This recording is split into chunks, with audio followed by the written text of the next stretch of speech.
Šįryt, kai dar nebuvo aišku, referendumas įvyks, vieno didžiausių šalyje prekybos tinklo VP Market vadovai nusprendė paskatinti rinkėjus. Beveik prieš valandą prasidėjusios akcijos metu prekybos tinklo parduotuvėse rinkėjai skatinami alumi ar skalbimo milteliais beveik už dyką.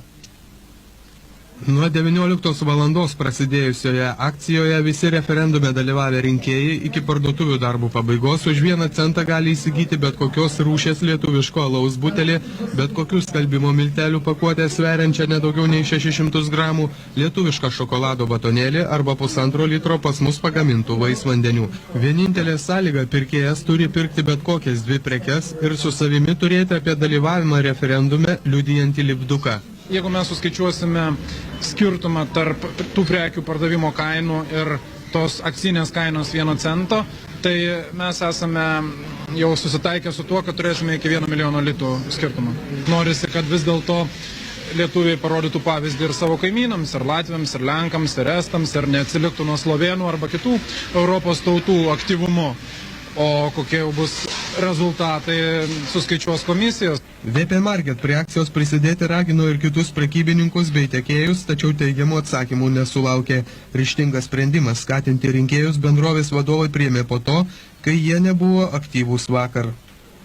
Vertindama šią akciją, Vyriausiosios rinkimų komisijos pirmininkas Zenonas Vaigauskas teigė, jog tai ne įstatymus pažeidžiantis rinkėjų papirkinėjimas, o reklaminis triukas. Vertinčiau Vilniaus prekybos akciją turbūt iš kitos pozicijos, būtent daugiau iš prekybos reklamos pozicijos, kad Vilniaus prekyba siekia taip užkariauti didesnį rinkėjų pasitikėjimą ir didesnį rinkėjų būrį. Tokiu būdu, ten už 2,5 litro, kad galima tikėtis nupirkti rinkėjo balsą, tai čia yra visiškai nerealu. Aš manau, kad mūsų rinkėjai yra atsakingi ir tiesiog irgi supranta prekybininkų išmonę kaip linksmą pakvietimą dalyvauti referendume, ne kokį tai realų rinkėjo papirkimą. Zenonas Vaigauskas sakė, kad šiandien negautas ne vienas skundas susijęs su rinkimų agitacijos pažeidimu.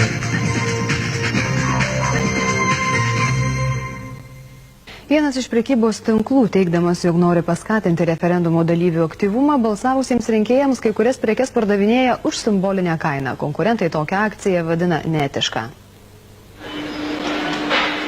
Nuo 19 valandos akcijos rengėjai kiekvienam pirkėjui balsavusiam referendume ir atėjusiam su lipduku "Aš balsavau" už 1 centą siūlo įsigyti alaus butelį, gaiviųjų gėrimų, skalbimo miltelių arba šokoladinį batonėlį. Idėja kilo vakar, svarstant tokius kuklius pirmosios dienos balsavimo rezultatus. Prekes mes parinkome tokias, kad jos būtų patrauklios ir vyram, ir moterim, ir vaikam. Akcijos metu prekybos tinklo atstovai sako, tikisi sulaukti apie 300 000 pirkėjų. Dar prieš akcijos pradžią parduotuvę užplūdę pirkėjai reiškia nepasitenkinimą, jog kiekvienas pirkėjas prekių gali įsigyti tik už 1 lipduką. Didžiausios grumtynės šioje parduotuvėje dėl skalbimo miltelių. Čia juokas žmonės juokas yra grina nesąmonė, čia tai. Turim daugiau tų lipdukų, visi mūsų šeimos nariai atidavė ir kaimynai netgi atidavė. Ir norime daugiau tų prekių pasimti iš karto. Ar būtumėt balsavę, jeigu lipdukų nebūtų dalinę? Būtum vis tiek balsavę, kaipgi ne. Nes ne už lipdukus, o už Europą.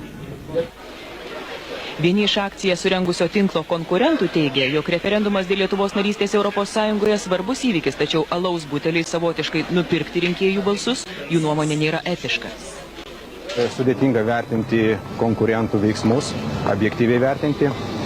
Manau, kad etikos sąvoka iš tikrųjų yra subjektyvus dalykas. Aš manau, kiekvienas tinklas nusistato savo standartus veiklos ir veikia atitinkamai pagal jos. Manau, kad mes taip nedarytume.